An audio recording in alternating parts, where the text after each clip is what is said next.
Welcome to the Dawg Chug, Roger. How is it going tonight? It's going great because I'm back here on the Dawg Chug. You guys did an awesome job last week. I was fearing for my job with Jessica sitting in. You were out last week? I think it was last. Andy, I went to Grateful Dead. Remember a lot of shows. I think I was out last week. I'm so sorry. I didn't even realize you weren't on. Jessica did a great job sitting in for me. Yeah, it was the first time I watched the show live. I actually watched it live with Henry, and you guys did a fabulous job. It's been busy. Been watching the guards. I've been bouncing on and off Twitter. Hey, did you see at the Yankees game? There was a guy, this idiot, that drank a beer. He drank a beer through a hot dog. Did you guys happen to what's going? Did you happen to see this guy? He was in the stands and he was drinking like it was a straw to beer. Oh, I'm sorry. For everybody at home, I apologize. That's just disturbing. That's so disturbing.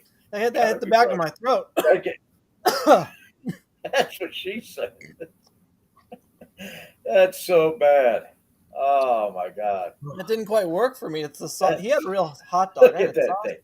That was the saltiest beer I've ever had. Oh, my God. How could you? Oh, that's too bad. And here I am thinking it was just a Yankee fan who was an idiot. It kind of reminded me like using a lime with a Mexican beer, Corona. But can you do that with any cased meat, or is it just hot dogs? I think it's actually recommended when you have a Busch Light. Yeah, if you get like a garlic brat, that might be good. Jessica weighs in. Please never do this again. I can promise you that we're never going to do that again. Yes.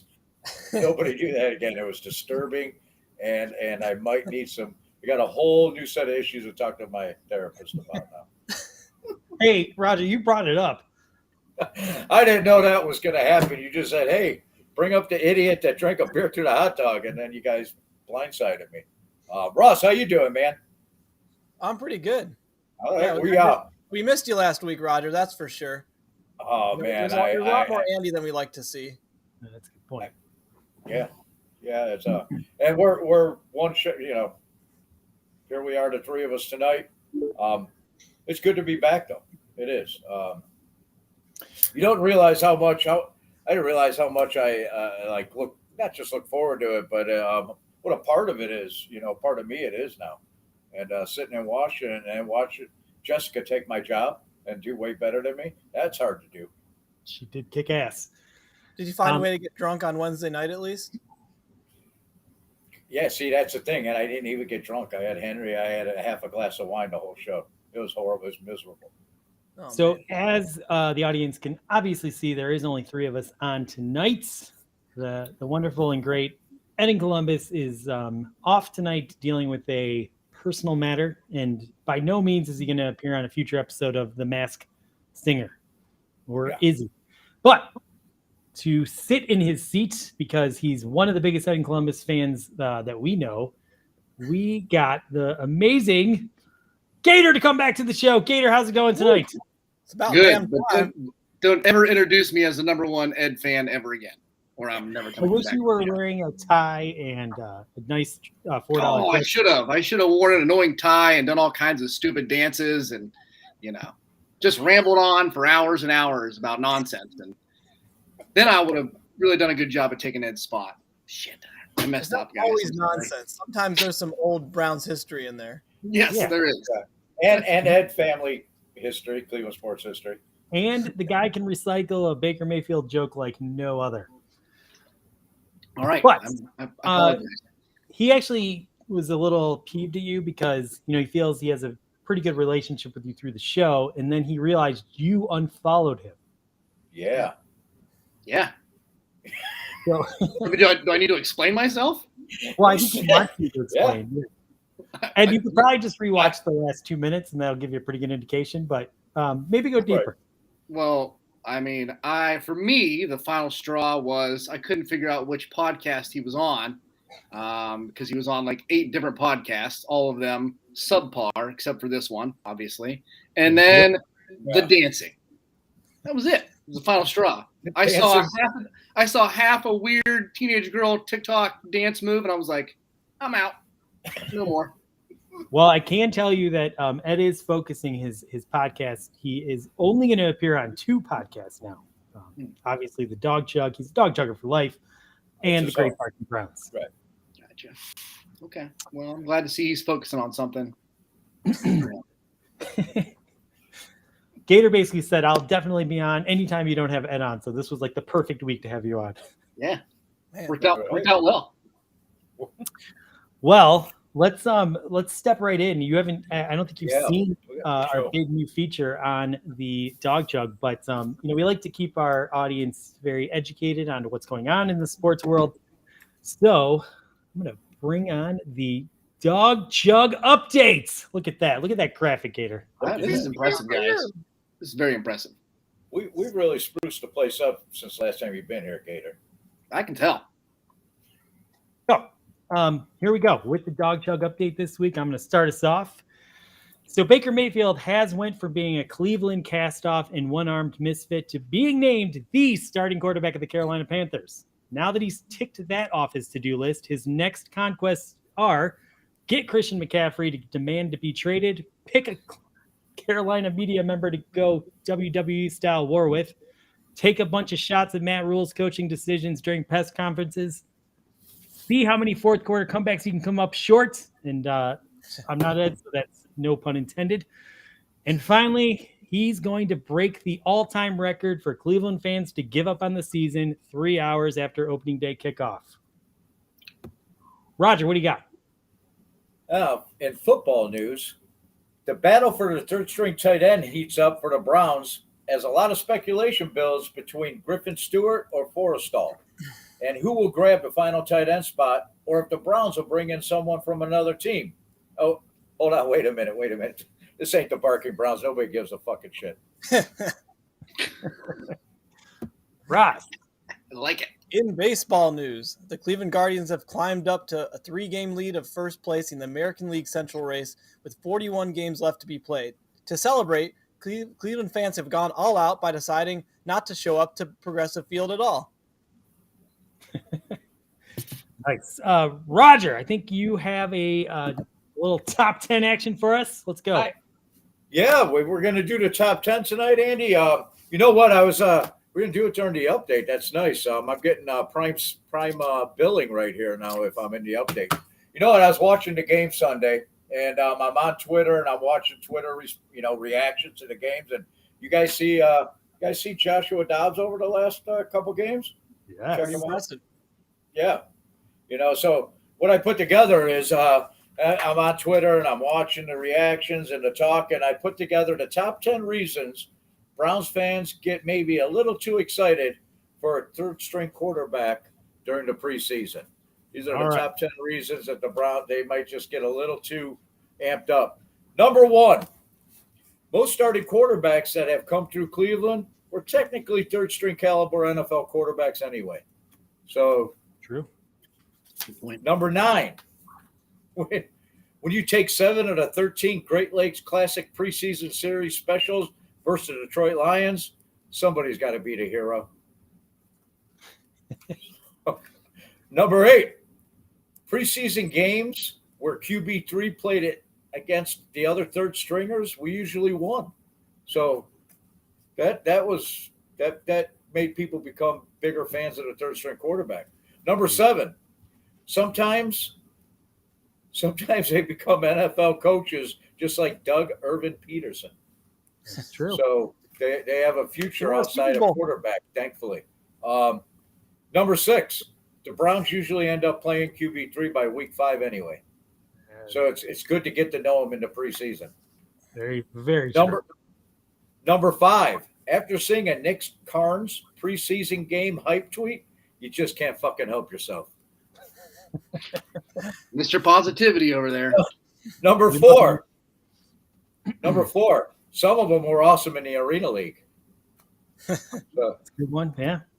Number 3, doing Irish car bombs at teams with the guys is out, or we get arrested for contributing to the delinquency of a minor. Hold on a minute. Hold on, Andy. I'm sorry. This was This is actually for the top 10 that I started writing, and I kind of ditched. I'm sorry about that. Hold on. It was the top 10 things I was looking forward to doing with the boys over at Down with the Browns before they started hiring minors to host their podcast. And they got a new producer there on the right. Wow.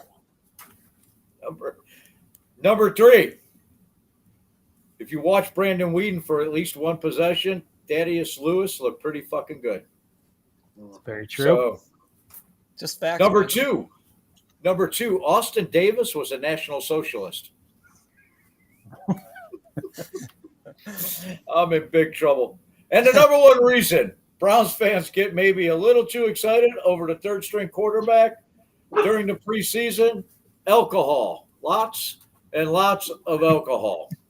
And that's tonight, Dawg Chug Top 10 in the middle of the Dawg Chug update. And here's to you, buddy. Thank you.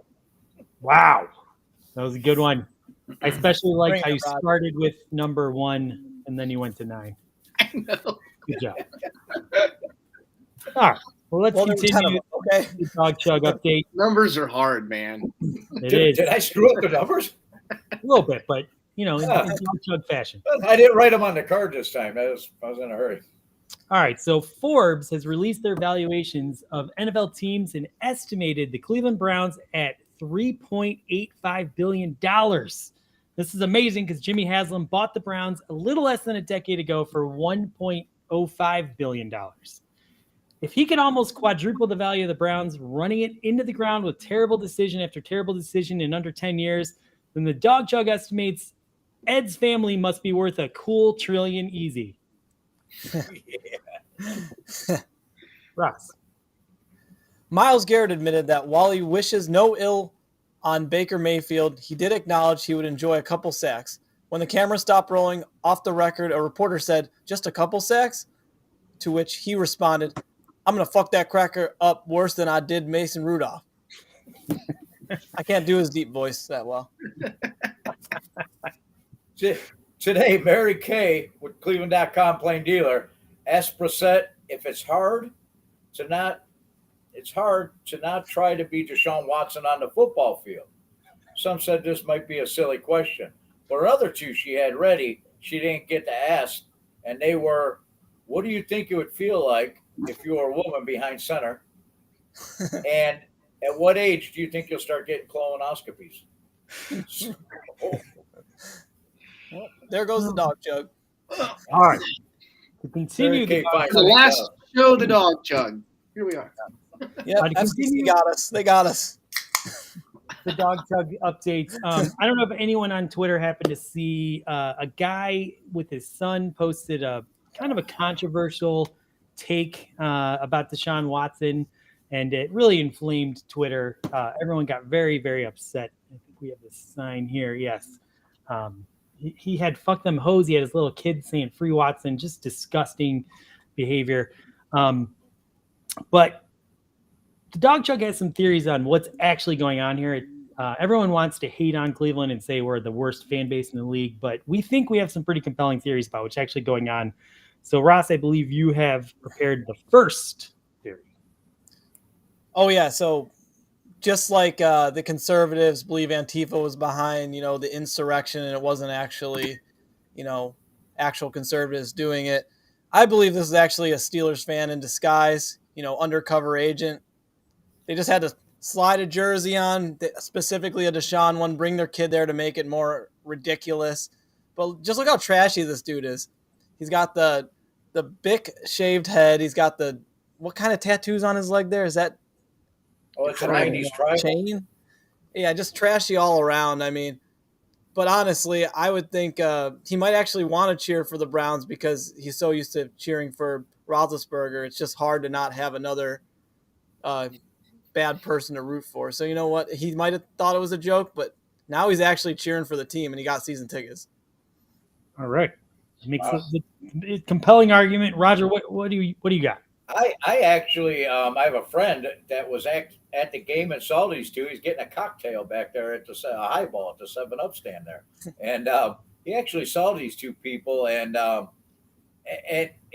what he told me was going on. I just assumed that these two are illiterate, and they thought they couldn't read the signs. They thought they were holding up signs that read "Dawg Chug rules free ed." Wow. Well, those are really great theories. My theory is that it's kind of a dark one, but I have some pretty good evidence and this is what happened. Actually, the father in this picture was kidnapped by Deshaun Watson, and he was forced to give inappropriate massages every single night to our star quarterback. But eventually the horror subsided when the father developed Stockholm syndrome, fell in love with Watson, and supported him no matter how gross or offensive his messages came off. This man and his child are victims, and we should be more supportive of them getting treatment over throwing stones at them. So I think those are pretty good theories, so we shouldn't judge them. Actually, Baby Manch wanted to weigh in with a theory of his own. Oh, great. Wonderful. Baby Manch? He's Baby still in Manch, there. He's about 5 weeks from being born, but we have a device inside Heather that can read his thoughts and post them on the computer. So he's actually listening today, and let's see what he has to say. All right. I don't know what you morons are talking about. That guy seemed cool as hell. I only wish I had an amazing father instead of ending up with a cuck like you. Man, Smart baby. do you want him to stay in that belly or what? Yeah, I don't want him to be bored. I'm terrified of him being bored. Hey, Anyway. it's a better gig than you guys bring out the sock puppets. So here's Baby Manch. He's got to replace the sock puppets, Baby Manch. Hey, Roger told you the show's gotten a lot better since you were last on. Replace All right. socks with babies. With unborn babies. Babies. So that is the Dawg Chug update. Gator, how much smarter are you now? Well, none, not at all. I'm a little uncomfortable for sure. Between the unborn babies and the fuck them hoe signs, things are getting a little weird. But is it real? What do we think? Is that actually real thing that happened? 100% real. Yeah, that guy was definitely holding that sign. I mean, before he deleted Did it. he throw them out in the trash right after he took the picture? Maybe. But before he deleted his social media, there was all kinds of those kind of messages. Oh boy. Oh, so there was like a real dude on social media that posted that picture of himself With his kid. I don't know how the picture got distributed, but ultimately his Twitter profile definitely lined up with all that. So shit. I was just hoping it was not real. So, no, it's real. Yeah. Yikes! What an idiot. And if you ever want to, we should bring him on the Dawg Chug. you want to come on the Dawg Chug, we'll have you on. We'll help prepare your image. If there's a I don't podcast, know if there's any coming back from that one. I think that guy's fucking dead and buried. we'll provide the bushlight. He'll come on. Baby Manch thinks you're a hero, so please come on. You can take it. Kid's a fucking asshole. All right. Before we go any further, so we collected all the winners from when the Dawg Chug was on throughout the season. We played games every week, and we're down to the final 2 people we've eliminated. We're going to find out who wins today. This is going to be amazing. It's either going to be Jessica or it's going to be Papa Mick, and the prize is they get to come sit with us at a Browns game, which is pretty exciting. Yeah. Unfortunately, Jessica lives in Oklahoma, and I doubt she's willing to make the trip. And Papa Mick already said he's not going to be able to go. So ultimately, what we're going to do is we're going to announce the winner. We're going to have anyone that wants to bid. Gator, if you want to come to the game with us, you can bid. And if you get the winning bid, we'll send the cash to whoever won. And how great will that be? Okay. And then you can come sit with me and Roger. Yeah. I already have tickets, but Yeah. No what game is it? It's a for the hobo, right? Every Which week game? we would play. Oh, the Jets game. Sorry. Oh. Yeah. Yeah, I already got tickets to home opener. Away. All right. So let me share the screen here. Yeah, Jessica said, "Don't eliminate me."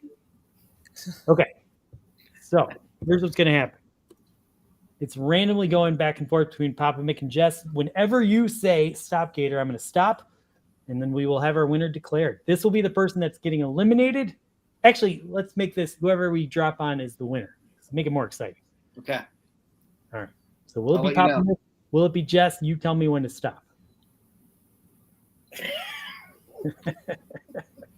I took the over on the show going over an hour, so I'm just gonna wait this one out for a minute for dramatic effect. I think you're going to win that one. I'm gonna let my dog out, and I'll be right back. Stop! Papa Mick is the winner. Papa Mick's the winner. Woo! All right. Jessica, I am so sorry you have been eliminated. Terrible. God. I feel bad.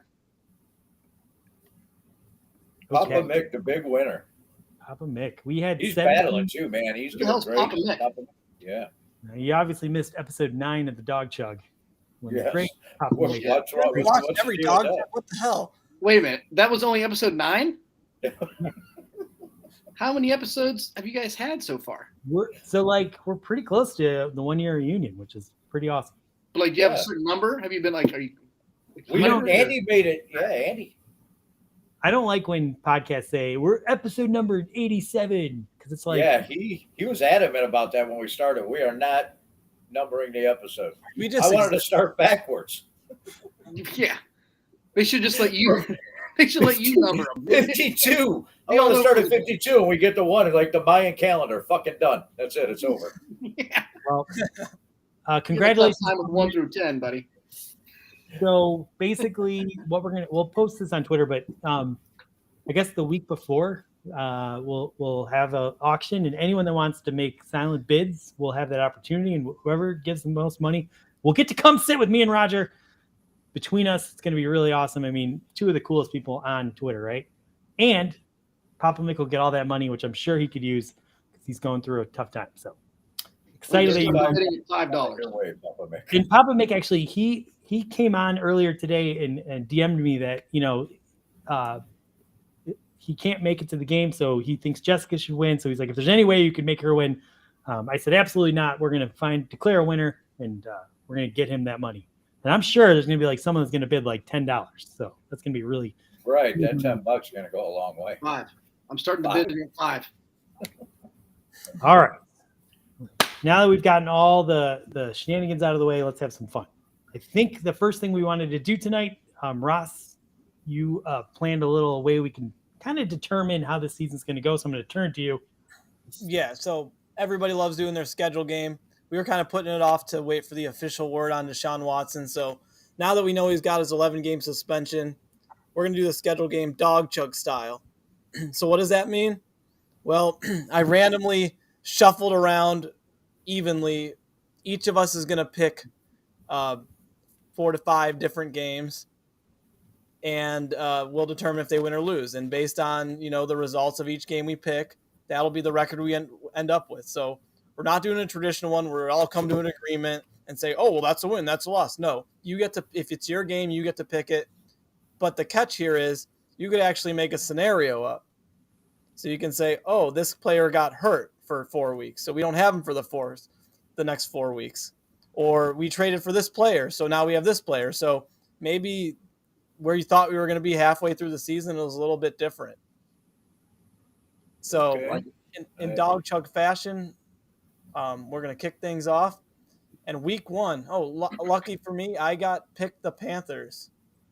So I'm thinking, so we got, of course, this is probably the biggest game we've ever had since 99 for week 1. I mean, we got our previous first overall pick, we thought was our guy for a while. But Baker Mayfield against this defense, I'm definitely going to make that a loss. So I think Baker in this game, he throws a pick. Shocker. Miles only gets 1 sack. I know everyone's getting really excited. But it really comes down to the defense. But yeah, we actually come out of this game with the dub, and it's gonna be the first one since Jeff Garcia.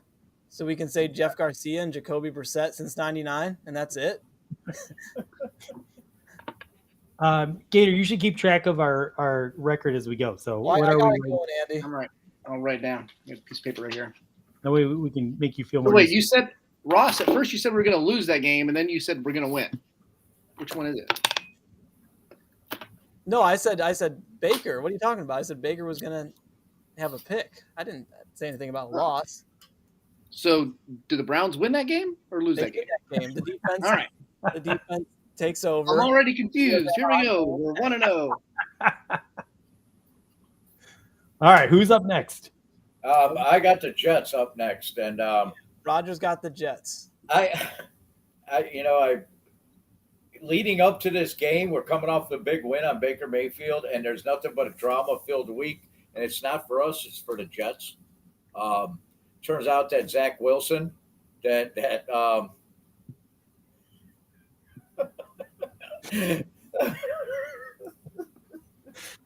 oh, we love you, Ed. Turns out that Zach Wilson's MILF mom has been banging the whole front seven, and the locker room's just in turmoil, and the Browns run away with it, and we get the W, because for the first time the Browns aren't dealing with a bunch of drama prior to a game like last year, and it was the Jets this time, and we took advantage of it, and we get a W. All right. So There's what? no injuries, Ross. Nobody What got are we hurt. now? We're 2-0. 2-0. 2 weeks, no injuries. All right. Well, Roger, I'm afraid, but we're going to go back to you in the Steelers game. Yeah, I got back-to-back. I got the Steelers, and I got that as a W. In the second quarter, we take Trubisky out. He's knocked out of the game, and the rookie comes in, Kenny Pickett, and he fumbles an NFL high 10 times in the game with his tiny mitten hands, and and the Browns run away with it 34-10, and it's another W. Holy cow! This is quite a season we're having. All right. Who has? Go ahead. I'm up No, next. that's it. So I've got the Falcons up. So the Falcons come into this game. Marcus Mariota actually got hurt. So my boy Desmond Ritter is actually getting the start. Former Bearcat, of course. He actually puts on a pretty good game, but this ends up being the Amari Cooper game. Amari Cooper finishes with 241 yards, but right at the end of the game, Marshawn Lynch style, he takes a medical cart, goes across the field, hits a ref, suspended for 2 games. Wow. But we got the dub. 4-0, baby. Almost forgot to say what happened. Holy shit! That's awesome. Okay, Ross, you got the Chargers. Do we start 5-0? Is the question. All right, so unfortunately, this is where things take a little bit of a turn. Of course, we're going up Justin Herbert in his 3rd year. He's really figuring out the offense. He's played us before his rookie year, and he destroys us. He gets 450 yards passing. We were really confident in our defense being awesome because the first 4 weeks we did great. We take the L on this one. Brissett just does his game management shit all over again. Damn. So we get torched by Herbert. Well, we got no wide receivers either. So Yeah. I hate the Chargers. All right. Well, I've got the Patriots, and the Browns have the better running game. They have the better defense.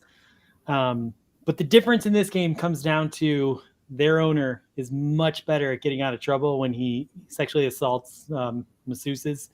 So by that narrow margin, the Patriots pull that one out, and we get another loss. 4-2. All right. Still a All dub. right. I got the Ravens next, and this one's a true AFC North battle. It's just back and forth. Punt defenses are dominating this football game. The Browns finally go up and score a touchdown. They're up 10-3, and Lamar Jackson poops his pants again, and he has to leave the field. He has to run off. At that point, the Browns, you think they're going to take advantage of it. We're driving down the field, and Brissett throws a pick six. Game gets tied up on a pick six, tied up 10-10. In runs Lamar Jackson to be the hero. This time we pick him off when he's trying to just throw that wobbly duck to some tight end that's 60 yards away, and we get the ball back. We win a field goal, win by a field goal, drive down, kick a field goal in the last seconds. York puts it through, and the Browns win. All right. All right. That's exciting. Okay, for the Bengals, we actually are throwing this one to you, Gator. Okay. Let's see. This is a Monday night game, right? I think so. You tell me. All right. So let's see here. We're 5-2.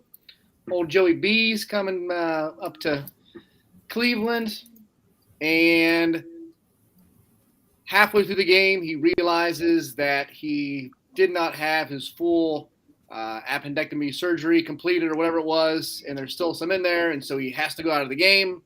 And the Browns come back and continue to dominate Cincinnati, mostly because Joey B has some kind of freak injury at halftime with his – maybe he grows a second appendix, and they have to remove it.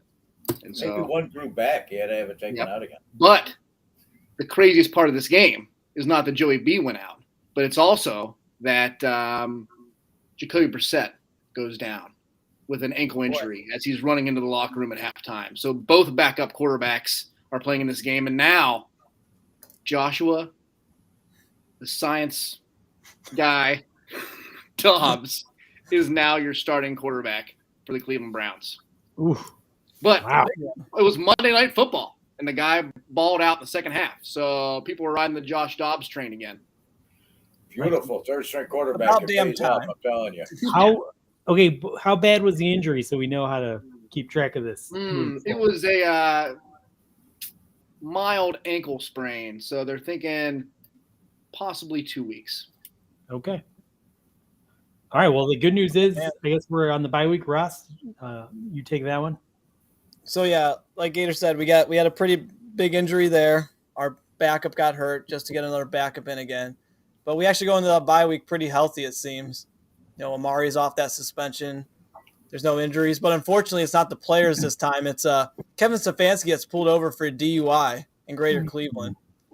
But here's the good news: the team doesn't suspend him. Jimmy Haslam gives him a 2-year extension on his contract. Nice. Salute. So one of the better bye weeks in Cleveland history. Well, Kevin Stefanski needs to loosen up a little bit and have some drinks anyway. So Right. maybe his press conferences get a little bit more entertaining after the DUI. All right. So now we come back. Stay off the beer, stick to whiskey. We come back against the Dolphins. Ross, how's that one? I'm pretty glad. I think Dobbs being in actually changed my opinion on what's going to happen here. So that Mike McDaniel loser thinks he's going to be like Kevin Stefanski 2.0, being all robotic and analytical, but your plays won't work when you have a guy that can't throw it more than 40 yards. And Josh Dobbs is clearly the best quarterback to be in Cleveland since, I think, Baker Mayfield, maybe, whoever that guy was. Oh, we get this dub easily. I mean, Tyreek Hill tries to do his thing, but Josh Dobbs actually has a pretty even stat line, rushing for about 80 yards and 250 yards in the air. So we get the win in Miami. Nice. So what's our record now? 7-2. Holy cow. All right. Well, we have a tough game heading into Buffalo, one of the premier teams in the AFC. And the Browns, we kick off to them, and on the first play, Ward intercepts Josh Allen, which is pretty good. And for the rest of the half, Dobbs is back in a quarterback because Brissett re-aggravated his ankle injury. And then on the first play, Dobbs gets concussed, so he's out of the game. So the Browns decide we're going to run the entire game.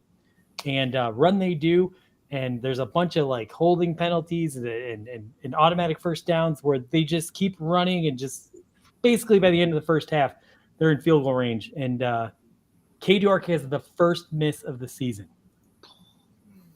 So it's 0-0 going in halftime.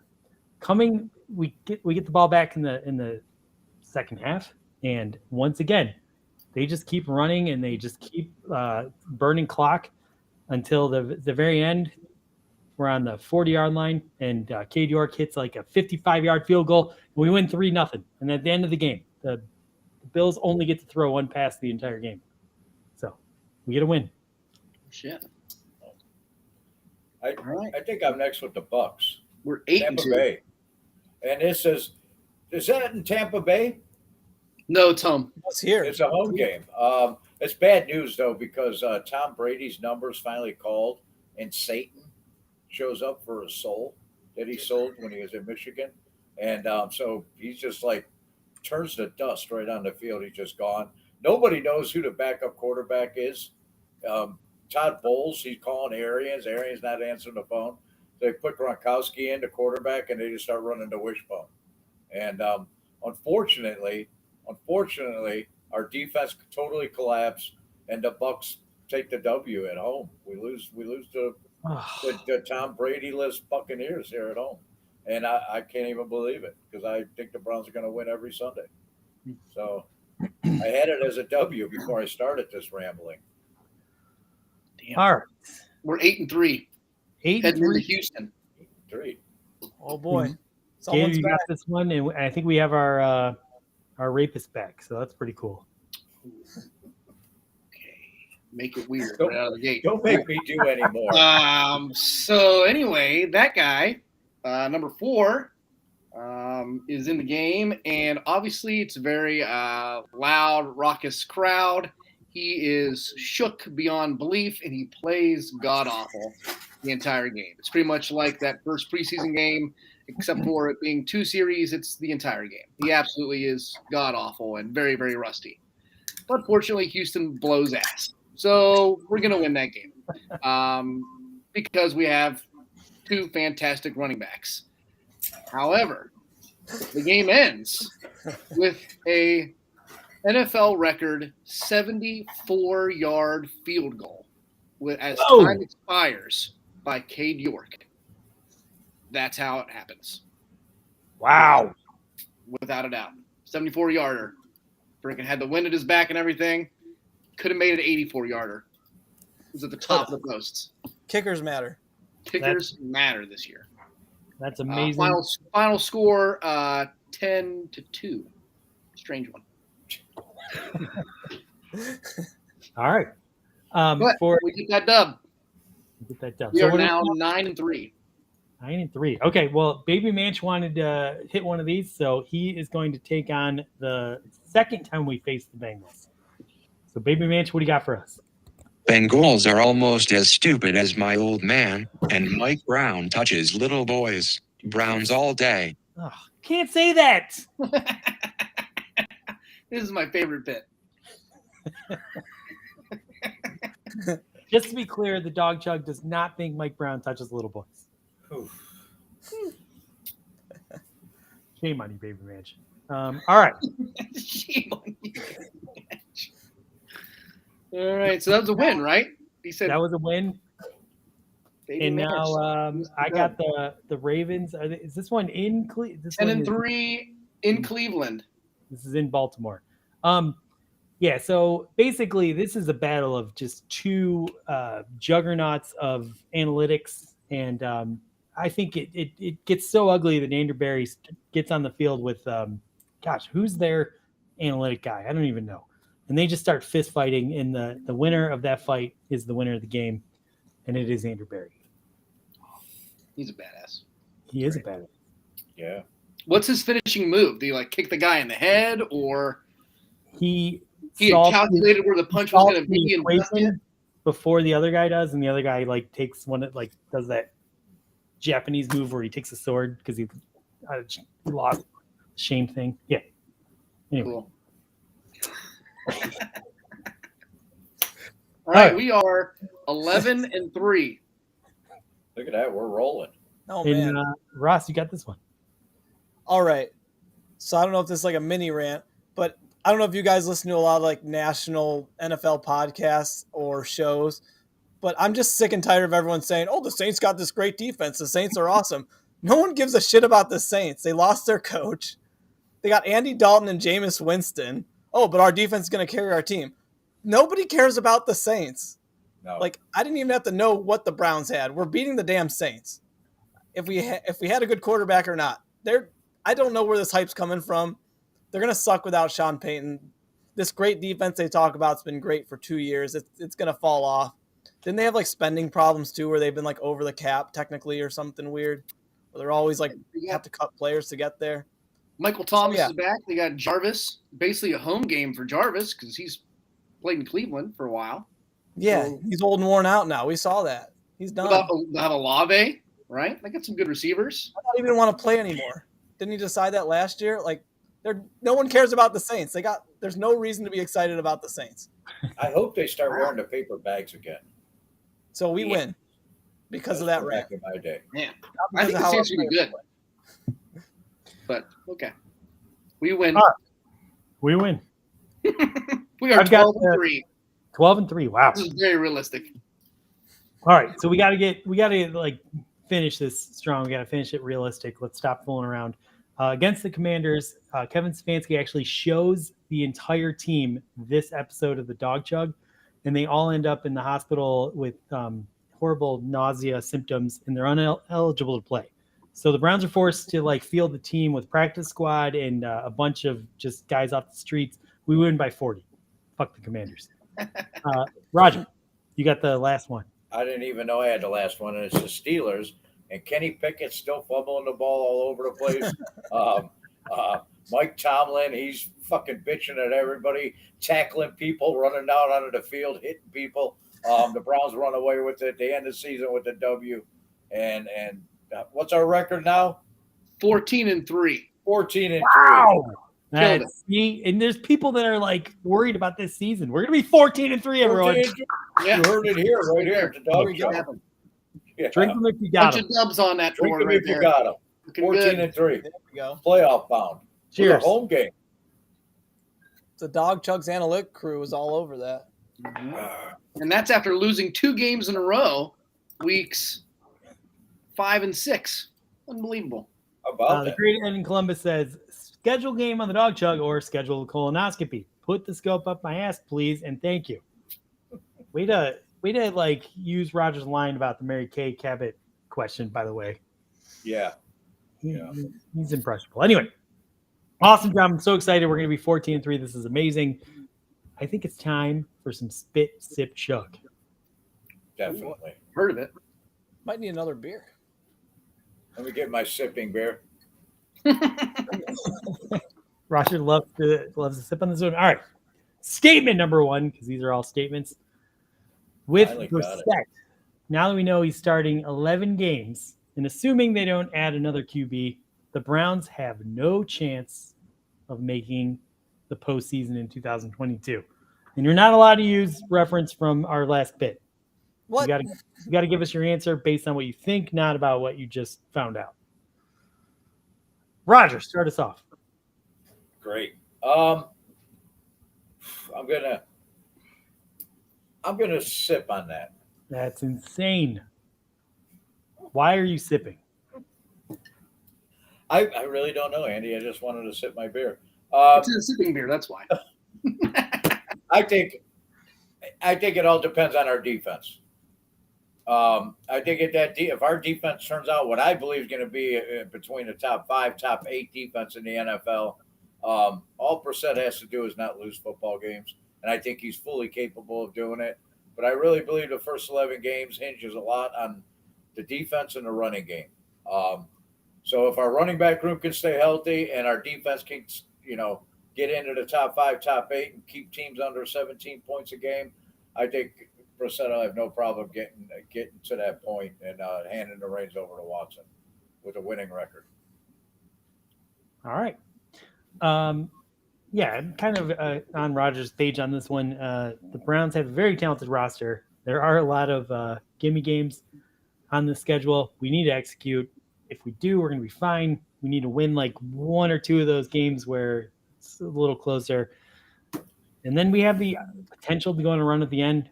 So I'm still excited about this season. I'm not exactly betting on them, but I am going to spit on this one. So because I love being a homer. I'm always a homer. So my heart's answering this one. Ross. Oh, I'm joining Andy and the spit crew. Actually spit on that. Floor's not doing too good. Looking like Andy's over there. You'll sell it. I think I just need the Browns to win without Watson. As a lot of people know, I wasn't happy with getting Watson, so it just makes it easier for me to back a team that had a good record without him. So then when we do make the playoffs, I can say, like, hey, I'm cheering for this team, not because of Watson. It's because we got those, 8 wins during the 11-game suspension. So It's totally possible, though, realistically. I mean, if he's just a game manager with that defense, like Roger said, we can still make it to the promised land. All right. Gator. I just wish I could live in that place called Denial where Ross lives. Because And Andy and Roger. Well, I mean, the whole idea of, I mean, you're going to have to either, Watson's going to be the face of your franchise. The guy's not going anywhere. Like, he's going to be here for several years. And so you're going to have to kind of, I don't know, you're going to have to fucking deal with it. I will. I know it. Because I'm a sucker. But I think this year's going to be rough, like with 3 Fs, fucking real rough. Because I don't know what makes you think that Jacoby Brissett's going to make it through 11 games. Like, what are the odds? They're probably not good. Like, what are the odds of him making it for the first 3 weeks? If Jacoby Brissett is still walking after the Steelers game, I'll be fucking impressed, right? Which means you're going to have at least 8 more games before Deshaun comes back, where you're going to have a backup quarterback. So the odds of us even being at 500 when Deshaun gets back, and Deshaun's going to be rusty, dude. Like, you saw him in the preseason game. How much time is he going to have to spend away from the team? I don't even know what that is. Like, he has to leave on week 1, right, and be away for how many weeks? Ridiculous. Before week 1, and I think he gets to come back halfway through. So yeah. Okay. So he's going to be maybe even rustier than he is now. Which I don't understand why he's not playing any preseason games. You know what I mean? Get him out there and let him shake some of that off. But when he comes back, it's not an easy stretch. I mean, at Houston's going to be tough. Then at Cincinnati, Baltimore, New Orleans, even though Ross thinks they're going to be terrible, may actually be good. Washington's hot garbage. Okay. And then at Pittsburgh. So, I mean, he's going to have a brutal stretch when he does get back. And I think the AFC is absolutely loaded with teams. So unless something crazy happens, I'm going to have to chug on this one, fellas. All right. Not looking good for the Brownies this year. A couple things while you're chugging. The fact that the AFC is so stacked means everyone's going to vulture wins off each other. So, like, it might not be a crazy record to get the wild card because you're not going to have like 13-3 super teams. They're all going to be. Yeah, but that's not what I'm saying. They're going to kick our ass when they play us. Is basically my point. It's going to be pretty good. Like, how many wins? Legit. How many wins do you think it's going to have to take to get to win to get to the playoffs wild card? How many wins? Like, is 10 make it? Does 11 make it? Do they have 10? 10's a cusp. It's right there. 10 or 11, and I think that's going to be in our fantasy world. We got to 14, right? Like, the odds of them getting to 10 or 11 is going to be not going to be easy. Do you think Jacoby could get us to 6-5? Is that in the realm of possibilities? I don't think Jacoby can stay on the field for more than 3 games before he gets hurt. Even though he's not really going to be throwing all as much as we typically see quarterbacks throw. Like, yeah, but he's not very mobile. I mean, he's a statue back there. He's a 4 statue that takes forever to throw the ball. So, I mean, do we even have a center on this team anymore? I don't even know. Who's starting with the ball? Bosick has played in 50 NFL games, and he's played adequately. He's been fine. Obviously, never mind, man. We're going to be great. I'm not saying he's going to be the best. But I think the bigger issue for Jacoby is going to be the guys coming from the outsides. Well, and also the guys catching the ball are not very good. So that's the another thing I don't understand. Like, unless we trade for or sign another wide receiver here sometime soon, like, you're banking on just Amari Cooper. Wait till you hear the next spit sip chug statement. You're teeing us up. Let's get number 2. Browns need to add a veteran wide receiver before the season starts. Gator, we're going to start with you. I'm going to chug on that one. Like I just said, I don't think that – I haven't heard a single thing about Donovan Peoples-Jones during camp. Is he just, like, hanging out on a bike, or what's he doing? Is he doing good? He's practicing. He's practicing. Okay. Well, hopefully he's here or there. I read something that he had a decent day or a good day or whatever, but yeah. All right. Well, we got maybe 2 wide receivers. Even though I think David Bell could be really good, but they've got to get somebody. Schwartz is not any good at catching the ball, and that's an important part. So, Chug. All right, Roger. Man. I'm gonna have to chug on it. I'm gonna break today. I'm gonna have to chug. Wow, you have not chugged on a non-Guardians related question. And I have no faith in Shorts. You know, Sunday I watched them. They gave him one of them jet sweeps, and it's against third stringers. You know, on defense, and he probably went for like 6 yards, I think maybe. And there's a difference between football speed and being a football player than just being a track runner. I got no faith in him. I think he's got Greg Little hands. You know, Stone hands. when the ball's in the air to him, I'm like holding my breath. I don't know if he's going to catch it, if he's going to hit him in the helmet, stick in his fucking face mask, or he's going to catch it. He's got no confidence right now. Yeah. So I think that once the first cuts come around, I think the Browns are going to go in and maybe try to get some wide receiver help. But what the hell do I know? I'm not on Barkley Browns. This question is: are they going to sign a trade for a veteran wide receiver? Not the kind of guys. Oh, the veteran. Well, yeah, that too. We're going to get one of those. We'll go get somebody's cut. I don't know. All right. One of Got a those. bunch of I think they need help in the room. Trade a running back. All right. Boom. I'm gonna move on to my answer on this one. And look, everyone's like, get Will Fuller, get this guy, get that guy. Bringing a guy in 2 weeks from the season ain't gonna do much good. These are our guys. They're gonna bring in probably some people to get cut, as Roger pointed out, but they're not gonna be big names. And are wide receivers gonna be good this year? Absolutely not. And that's our bet. We're gonna lie at it. I think we need to be able to run the ball, and we need to be able to do just enough. It's going to be disappointing, but we are not going to go make a big move for a wide receiver. So I am spitting. Ross. Oh, It's the worst. I'm joining Andy again. I just want to spit all over my floor. Hey, after the show, Gator's going to unfollow you too for the spitting, just like Right. Ed with the dancing. As long as you don't dance like a little girl. I'll spit on Gator. Hey, not cool, No, man. I'm with Andy. It's just like, obviously our resources our salary cap money is going toward our stars. That's finally happening because we're retaining players that matter, like Myles Garrett. He's getting paid. Obviously, Deshaun's going to get paid. Ward's getting paid.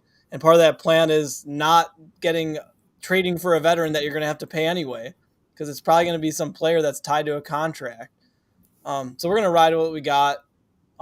Unfortunately, it'd be really nice to have one, but I just think from our front office perspective, it just doesn't make any sense, like with the way we're structured as a team. And this is all the smart stuff I learned from Barking Browns. This is not coming from my brain. Are you guys now rivals with them? What's up with all the Barking Browns? No, that was me complimenting them for doing homework instead of me just saying, I don't like the Saints for no reason. No. I mean, I don't watch their show anyway, but I was just wondering.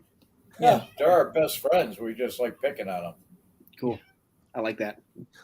All right. Game number 3. And I'll start this one off. The Browns will lead the league in rushing in 2022. Yeah, I mean, this is pretty simple. Like the Browns passing attack is going to be so bad this year, and they have so many good backs. They have such a good offensive line that knows how to run block. They have tight ends that know how to block. They're absolutely going to be the best team in the league running the ball, in my opinion. Maybe there's a team out there that has like a rushing quarterback that like can put up an additional 700 yards that catches the Browns stat-wise. But I think as far as having running backs have explosive plays and yards, I think the Browns are going to be best in the league, so I'm chugging on this one. Ross. Oh, man. You know what? I know you said not to refer to the previous segment, but what? If we're going to have 14 wins with Jacoby Brissett and Josh Dobbs, I'm chugging on it. It means our rushing game's doing a hell of a job. Right. Gator. I'm going to sip. Sipping on this one. I don't blame He just wanted to drink. He wants to spit. Because, no, I won't spit. Because here's what's up. Kevin Stefanski is too fucking smart. Here's what I mean by that. He's going to think that you're thinking that he's going to run the ball because we have good running backs. So then he's going to pass the ball more than he should. And then we're going to have, terrible field position, but he's got Cade York, who's kicking 74-yarders. So there you go. That's what's going to happen. Kevin Stefanski outthinks himself into not running the ball. Okay. I just want to point out Kelly just announced that she's more mad at herself for having to watch this awful episode of the Dawg Chug than she is for continuing to love Ed in Columbus, which is amazing. We love you, Kelly. You need to come back on the Dawg Chug. I think I heard Baby Manch say the same thing, except without Ed. You know what? It's funny. Like Kelly and Baby Manch are very similar in some respects. Anyway, Roger. I'm sipping on it.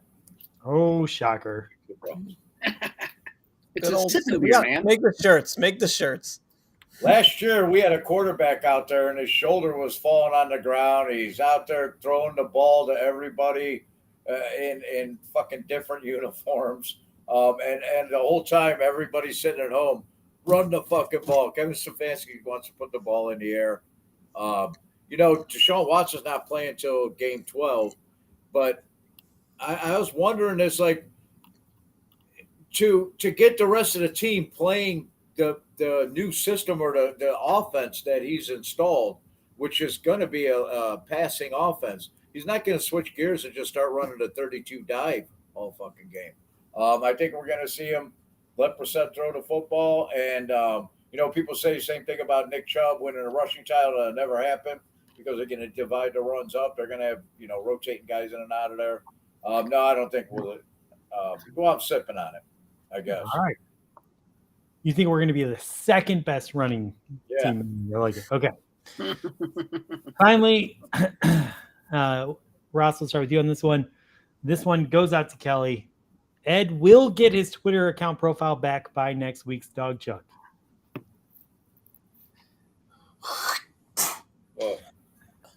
I'm spitting because I don't want to see it. I don't want any more cucks on Twitter. There's enough of them out there. And Kelly knows that too. The last thing Kelly wants to do is be like, hey, honey, get back on Twitter. And then she sees all this cuckish behavior. All these simps out there just doing their thing. Hating on Watson. We don't need that. Loving on Watson. Whatever it is Ed does. We don't need any more of that. So I'm spitting on it. All right. Gator. I'm confused. I don't know what's happening. Well, do you think Ed will be back on Twitter by next week? Are you chugging on that, spitting on that, or? I didn't know he was off Twitter. I don't follow him. Okay, so he's off Twitter. Do you want to just sip then and just say I didn't realize he was off Twitter because I don't care about him? That'd be fine. Why is he not on Twitter? What happened? He's going through a personal situation. Take your best guess. How about that? Take your best guess. Yes. He's on Twitter with like 50 fake accounts that are all like Ed fan club accounts. So I will chug or sip or whatever I have to do. He's on Twitter right now. He's sent out 47 tweets during this podcast from other accounts. Trolls me from 3 different accounts. I know that. Yeah, for sure. He's like Kevin Durant of Brown's Twitter. Or no, like remember Austin Carr? I agree. Go Cavs. We agreed with himself. Roger. There it is. Oh man, it's a tough one. You're gonna sip. I'm gonna sip on it. Okay. I think that it's gotta be yes or no one. I have no idea. He'll be back 1 week and 2 seconds. I'm sipping. Right. I'm sipping on it. Who knows what Ed's going to do between now and next Wednesday? If you don't take the garbage out, if he fucking, who knows? Who knows what Ed's going to, I'm sipping on it. All right. It depends on, if Ed behaves himself, and who knows if that can happen.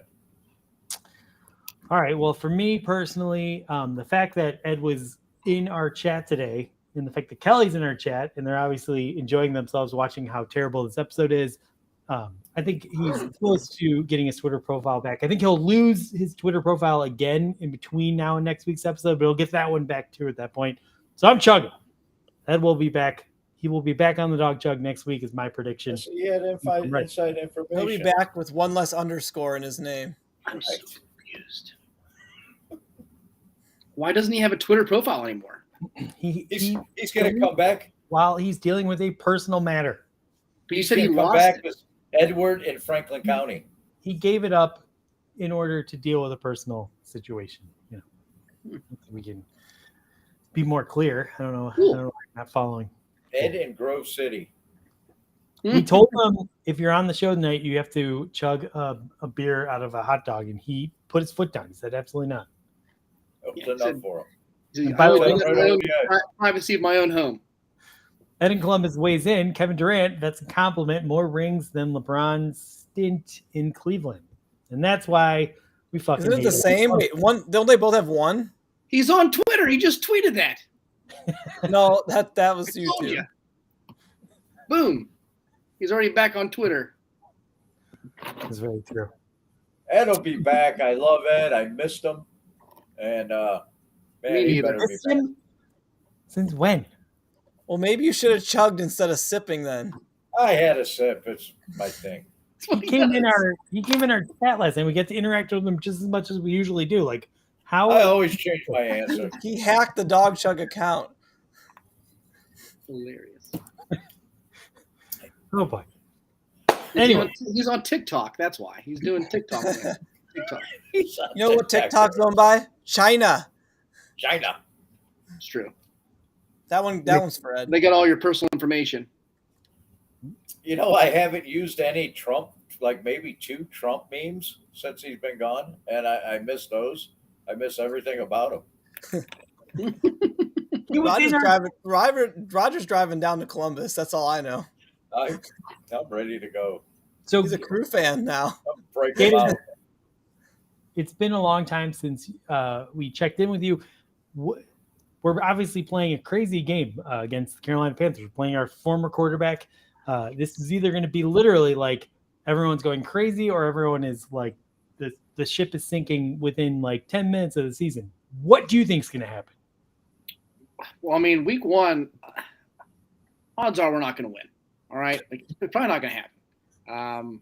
Based on our like track record of losing openers, I think we're a much better team. I think we could have opportunity to sack Baker numerous times. I mean, I think it's a terrible matchup for the Panthers. I just don't think we ever win week 1. I don't. Okay. Nothing tells me that's going to happen. But everyone's going to freak out, like they're going to absolutely lose their shit when we lose to Baker.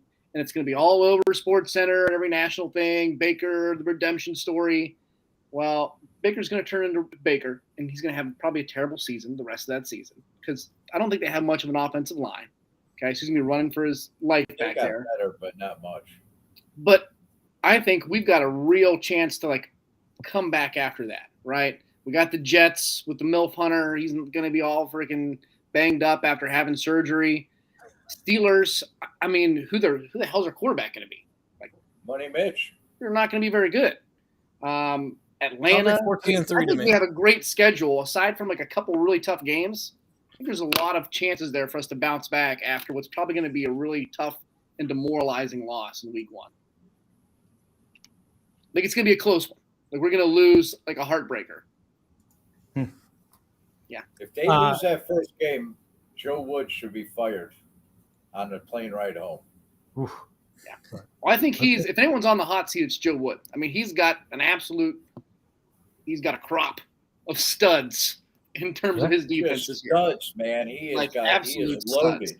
And You he had got him. who's on the defensive line, like the D tackles.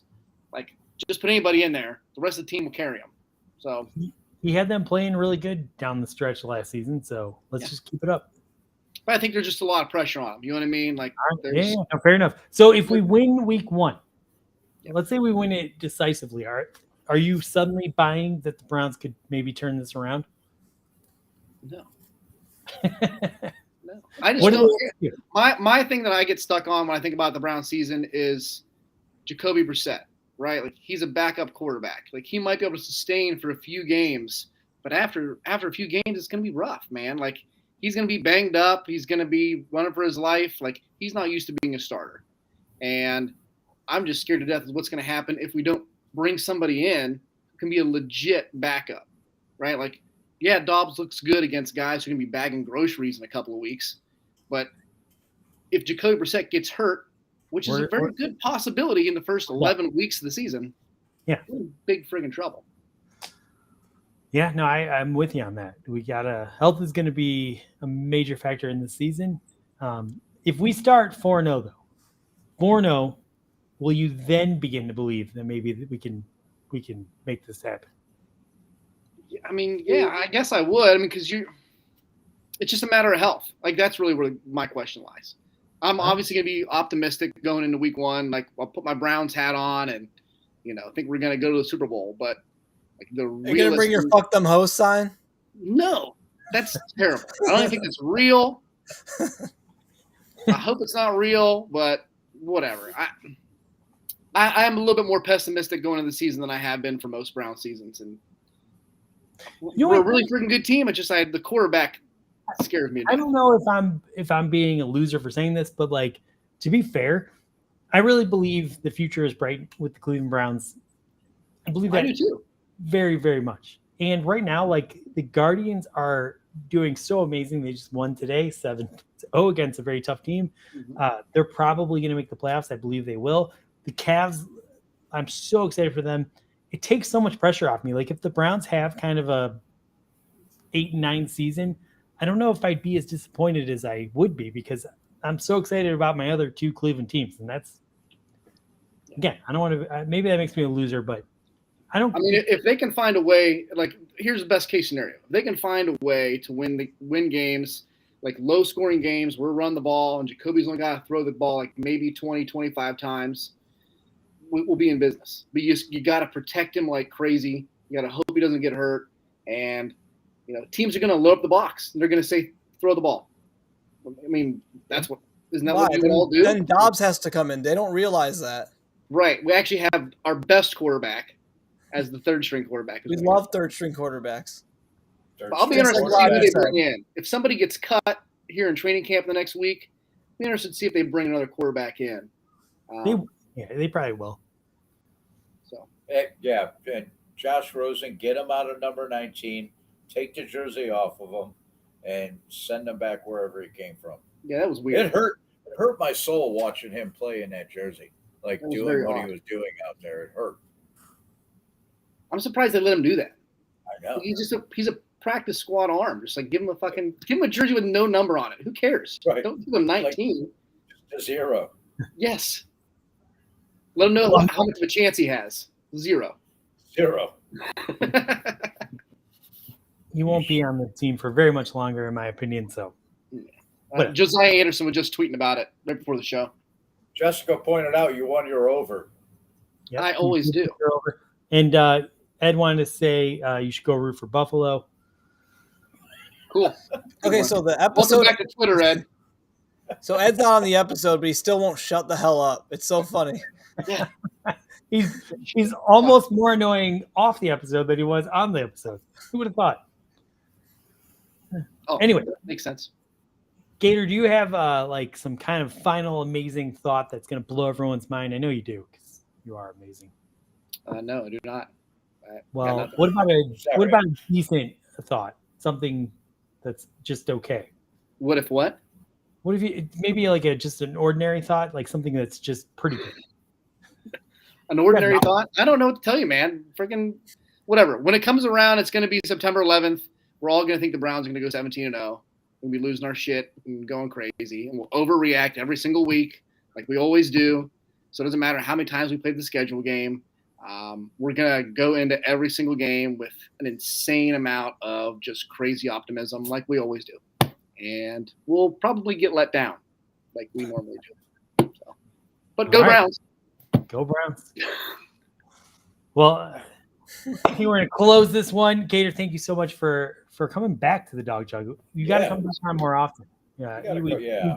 we've gotten due to scandal Ed pushed to the side just so you can come. I actually masterminded everything just so I can get you on this show.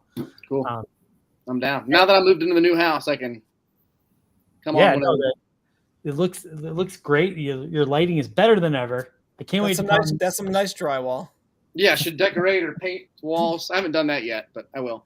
I can't wait to come up down to Athens and see the place. It's exciting and oh yeah, man, it's fun. And you're going to be up for the Jets game, so hopefully we'll get some fun. Nice. Something fun. Absolutely fun. Maybe I'll chug 8 beers in a minute. Dude, it's gonna be a freaking blast. 7 for 7. We're doing it. You're doing it. 7 for 7. 7 for 7. Yes. Anyway, I think it's going to wrap it all up. Roger, let's turn to you. Do you have anything interesting to say? Because I know you do. No, Andy, I don't have absolutely nothing interesting to say after this show. Gator hit it on the head.